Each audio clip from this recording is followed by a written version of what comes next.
Morning, everyone. Good morning, and welcome to the 𝗥𝗵𝗲 show. Thank you so much for tuning in.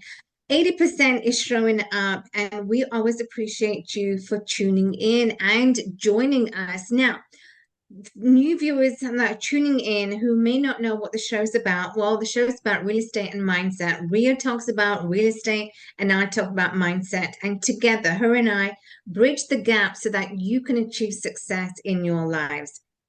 And before we go ahead, Ria's going to take over the conversation. Before we go ahead, I want to introduce myself. My name is 𝗥𝗵𝗲.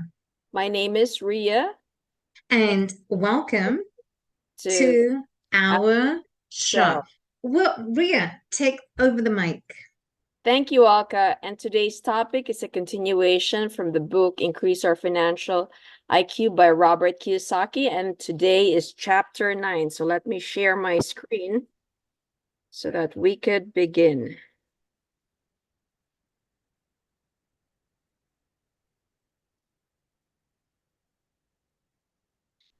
All right, so chapter 9 is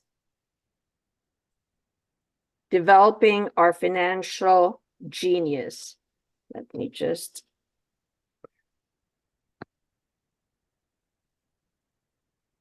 All right, chapter 9 is developing our financial genius, your financial genius, from the book of Robert Kiyosaki. So today I want to break down what my topics are because it's a long topic and I want to share with you what the topics are. But today I'm going to focus on the introduction first. But the chapter 9, developing our financial genius, your financial genius, has this following segments. First, introduction. Second, don't live below our means. Third, why do experts recommend diversification? Smart guys fail. Next is not diversified, but thinking they are diversified. Next is finding our genius through multiple intelligence and I need security. 3 parts of the brain. Which brain controls our money? That would be interesting to know. Next is battle of the brains. A world ruled by left-brainers. Learning to win using our whole brain, not just a left side or a right side, but the whole. And poor and middle class dialects. I want to know what are the 2 dialects spoken by the poor and the middle class in arguing with an idiot. And in this chapter, it also includes to change our life, to change your life. We've got to change your environment. I've got to change my environment. Also, in this chapter, we're going to talk about the power of the environment. Do it your way. Finding our environment, your environment. The eyes tell the truth. Developing 3 parts of the brain, which are the cone of learning, and it would also include the second best way to learn. And we're also going to talk about environments that would make us rich. So as you can see, this chapter, developing ways to find our genius, is very meaty. There's so much content to it. So in order for me to break it down so that we have a better understanding, I'm going to do a segment talk. And today we're going to deal with the introduction of chapter 9. So these are the lessons that I learned. First, Robert did not know he was not smart until he went to school. Second, for 17 years, and that is from the kindergarten all the way through college, school was a struggle for Robert. Robert was always labeled an average student. No matter which class Robert was in, there was always kids who were smarter than Robert, more gifted than Robert, faster learners than Robert. School seemed easy for the smart kids, but school was tough for Robert. The only A he ever received, the only grade, that's A, that Robert received, was in wood shop. Because why? He loved working with his hands. So when you love something, then definitely you'll get a high grade, such as grade A for Robert's situation. But if you're terrible with it, right, you'll fail, or you'll just get a B or a C, just a passing grade. But if you love it, for sure, anybody who loves the subject will get a high grade. So Robert built a boat just to show that how he got a grade A in wood shop class is because Robert built a boat from his class project while Robert's classmates were making salad bowls for their mom. Robert also did not know, well, he was poor when he went to school. So the school was like an eye-opener to him. When Robert was 9 years old, Robert's family moved across town, and Robert went to a school for rich kids.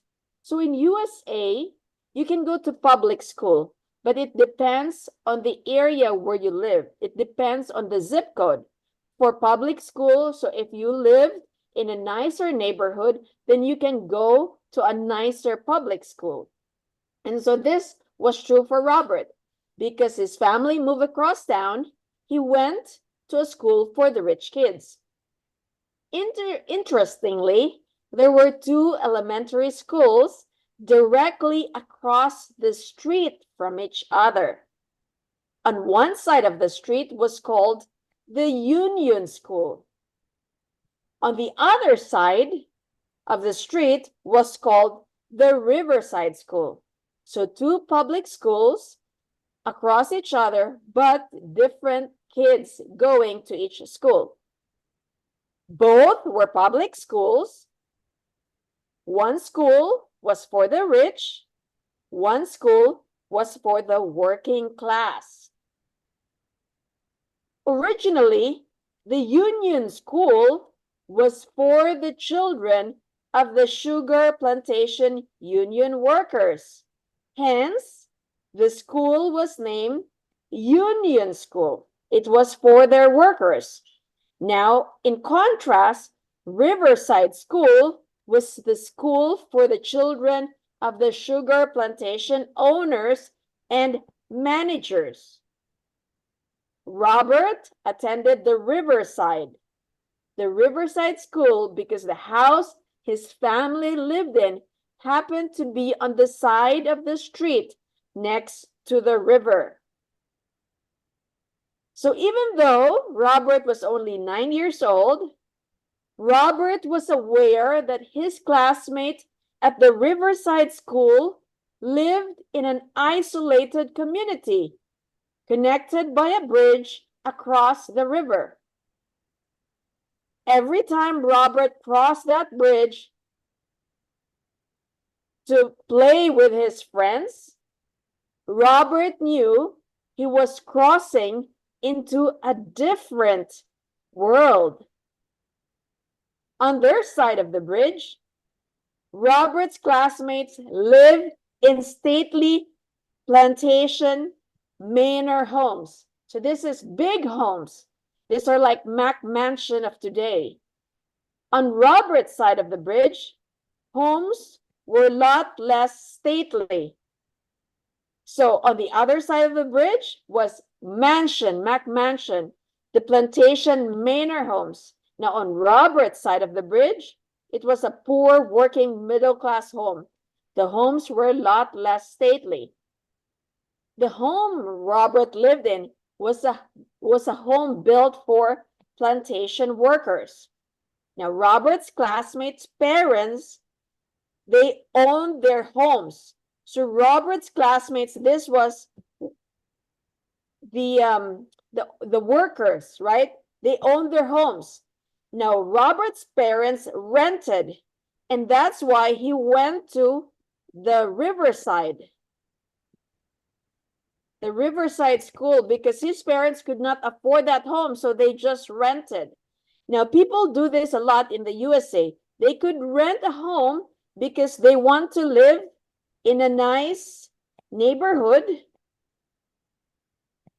and they could send their kids to school, a nice school for their kids. So that's what a lot of people do here. Because like I said, it depends on your zip code. So if you live in a nice neighborhood, nice zip code, then you can send your kids to public school that also is much way nicer. And it is true, a school for the rich kids. So some of Robert's classmates even had more than one home, a house in town and a beach house. When Robert's family went to the beach, Robert's family went to a public beach park. Robert's classmate played at the yacht club or country club. Robert worked at the country club. Although rich, Robert's classmates were not snobs. They were friendly people involved in the community. Now, to just refresh, Robert, before they moved out, okay, Robert went to school. One was first the public school for the poor, and when his family moved, then he went to the Riverside School. So we are talking about two classmates. In the beginning, we were talking about Robert's classmates who were poor, and now we're talking about Robert's classmates who are rich. So this rich classmates that he was referring to in the book were not snobs. They were friendly people involved in the community. Robert spent a lot of time at Robert's friend's beach home. This was at the Riverside School. On their boats, flying with their planes, they did not flaunt their wealth. In fact, they even shared it. To them, being rich seemed natural. It was not special.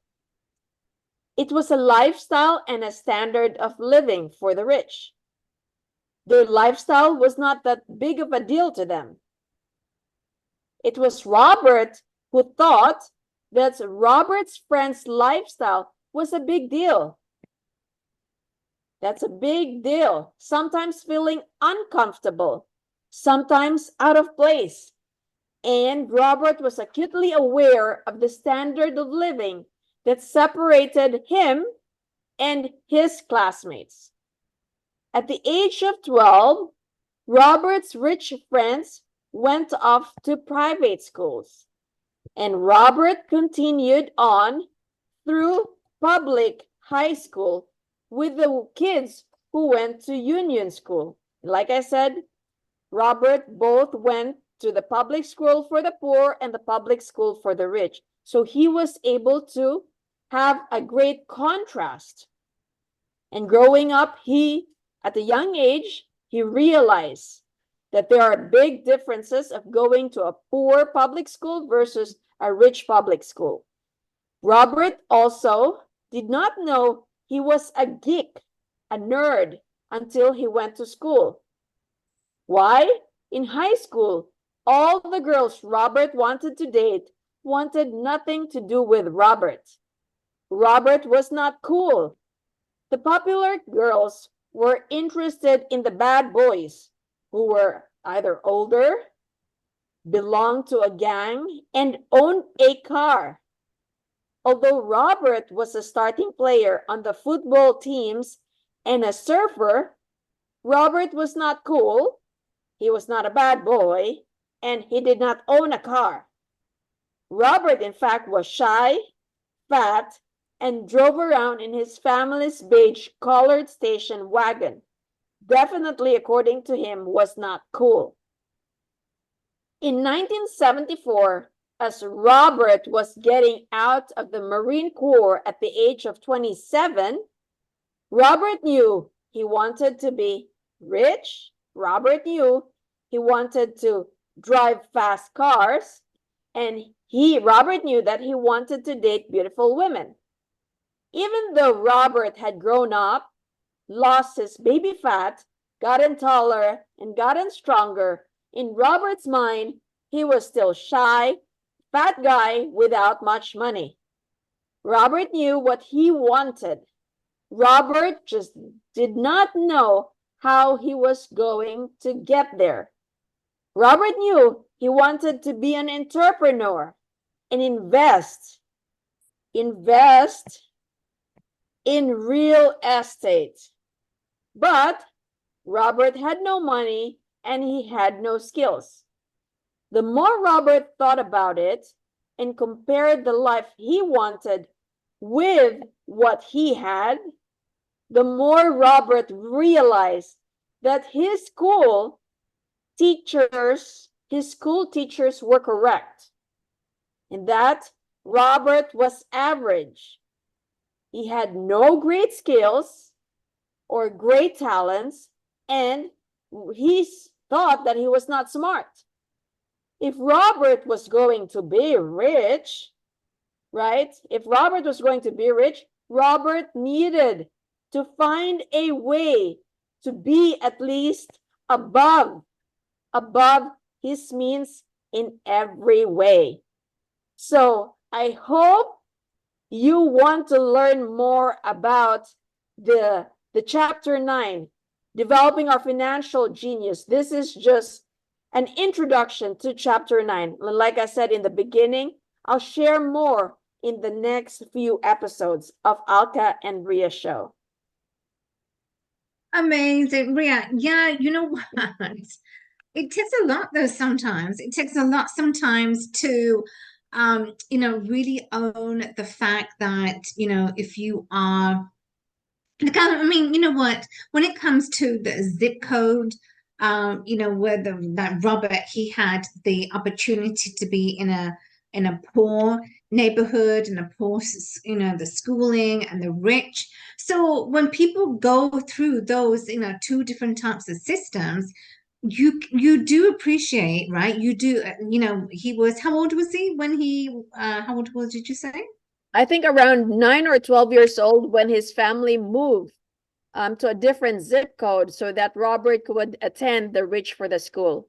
Right. So when you're at that age, you begin to start to see for yourself, not to say that you begin to have that awareness, because obviously, he's young, but, he can probably appreciate as to where he was, the schooling that he had. And now, he's in a rich neighborhood with rich people. So there is that contrast that some kids, would begin to appreciate.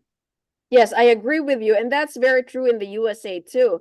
A lot of the people here, they would, just because of the schooling, they would move to that particular location so that they could send their kids to public school. Now, public school in the USA is free. Now, there are private schools in the USA, right, in your own particular area too. But with private school, now you have to upfront a lot of money. So in the USA, I know my colleagues who are physicians too, they send their kids to private school. And private school, regardless of where you live, regardless of your zip code, the most important thing is capital, the money, right? So if you have the money, and the kids would still have to take, entrance exam. But if you do have the capital, you have the connection, then it's good. For sure can go in. Now, if your kids are smart, great. And you have the capital, then they can go into private school. So regardless of where you live, if you send them to private school, what's more important is your connection and your capital. With public school, the address of where you live is the entrance to the public school. Exactly. So if your kids are, brought up in public, like, there are people that we hear about, there are people that we know about, that, kids are very, very smart, regardless of the fact, regardless of the upbringing that you've had, what family you come from. Kids are smart. And I know when we used to go to when we used to go to India, we used to travel, and kids would come and they knew how to negotiate. They knew how to, these are the kids that brought up in the slums. So that's what I'm trying to say. It doesn't matter what background you come from, privileged, not privileged, but when you are brought up in the streets, survival is of the fittest. Yeah. And oftentimes, parents say to the kids, okay, you go, because if you want food on the table, you go fend for yourself. So they learned, and they outbid my mother, although she's good at negotiation, but they learn how to negotiate. They learned that skill. So at a very early age, they begin to learn the skill, how to negotiate. So when they get older, when it comes to selling is not a problem. It now again, it brings about, the mindset, right? How you use this opportunity to either uplift you to a better state, that's right. Or it brings you down, where all you do is to blame your parents that you're in this situation. I know. It's your perspective. Yeah. Yes. Exactly. So if you have the right perspective and you say, well, you know what, at least I learned. Yeah, this should motivate me to be better, to get out of this hole. And hopefully, if I have a family, that that we live in a better living standard, a better lifestyle. Or you can all just cry over spilled milk, right? And don't do anything. So there's always two things: either you use that hardship to lift you up and get out of that situation, or you're stuck there, and all you do is complain and complain and depend on the government to give you, like a handout.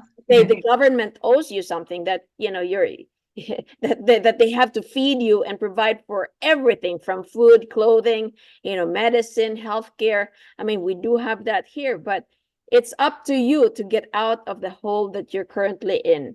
Yeah, Make exactly. yourself and your family. Oh, exactly. Amen. You know what? People, I mean, people, like I know, like in the UK, people, they lived on the dole, lived on welfare, or the government sort of pays you money. But you see, some people, I just know, even I'm not talking about kids now, I'm talking about adults.